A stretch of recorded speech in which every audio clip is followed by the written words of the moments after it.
আসসালামু আলাইকুম। আমরা আজকে ড্যাশবোর্ডের পার্টটা দেখব।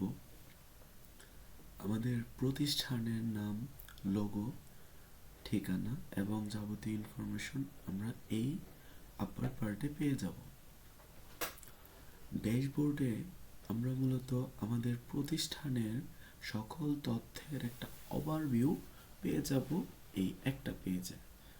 তো ড্যাশবোর্ডের দিকে যদি আমরা তাকাই, প্রথমেই দেখতে পারবো আমাদের প্রতিষ্ঠানের সর্বমোট শিক্ষার্থী, আমাদের প্রতিষ্ঠানের কার্যক্রমের সাথে বর্তমানে যুক্ত আছে সেই শিক্ষার্থীর সংখ্যা, এবং যেই শিক্ষার্থীগুলো আমাদের সাথে ভর্তি হয়েছিল কিন্তু পরবর্তীতে কোনো কারণে কন্টিনিউ করেনি বা আমাদের কার্যক্রমের সাথে বর্তমানে যুক্ত নয়, তাদেরকে আমরা ইনঅ্যাক্টিভ করে রেখেছি। 24 জন স্টুডেন্ট, 23 জন অ্যাক্টিভ, একজন ইনঅ্যাক্টিভ। আমাদের প্রতিষ্ঠানে টোটাল যতজন টিচার আছে সেটা আমরা এখানে দেখতে পারবো। যদি আমরা আরও টিচার অ্যাড করি এখানে ইনক্রিজ হবে। আমাদের টোটাল ক্লাস হচ্ছে 5টা। সাপোজ আমাদের ক্লাস হচ্ছে ক্লাস 1 to 5, এবং আমাদের প্রতিষ্ঠানে বর্তমানে টোটাল ব্যালেন্স এত টাকা।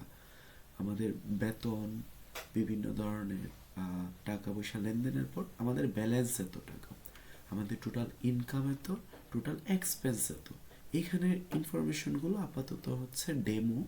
আপনারা যখন আপনাদের প্রতিষ্ঠান চালনা করবেন তখন এই ডাটাগুলো ডাইনামিক্যালি আপনাদের প্রতিষ্ঠানের যে ডাটা সেটাই থাকবে। একটু নিচে যদি যাই সেক্ষেত্রে উইকলি অ্যাটেন্ডেন্স, আপনার প্রতিষ্ঠানে শিক্ষার্থীদের সোমবারে কতজন শিক্ষার্থী এসেছে, মঙ্গল, বুধ, বৃহস্পতি, শুক্রবার তো আর শিক্ষার্থী আসবে না, তো সেক্ষেত্রে এই দিন হয়তো শূন্য দেখাবে।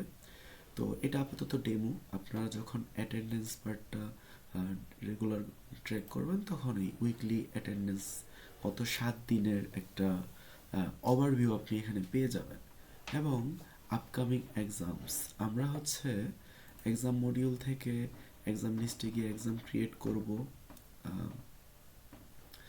তখন আমরা আপকামিং এই 21 তারিখে ম্যাথমেটিক্স এক্সাম, 23 তারিখে সায়েন্স, এরকম আমরা আপকামিং এক্সামগুলো আমরা ড্যাশবোর্ডে দেখতে পারবো।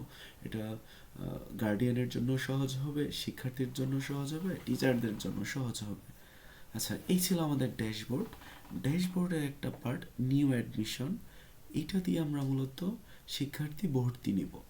তো এই ভর্তি নেওয়ার বিষয়টা আমরা স্টুডেন্ট মডিউল থেকেও দেখব। এখান থেকেও ভর্তি নেওয়া যায়, এখান থেকেও ভর্তি নেওয়া যায়। তো ড্যাশবোর্ডের এই ছিল বিস্তারিত। পরের ভিডিওতে আমরা স্টুডেন্ট মডিউল এবং টিচার মডিউল একসাথে দেখব। ধন্যবাদ।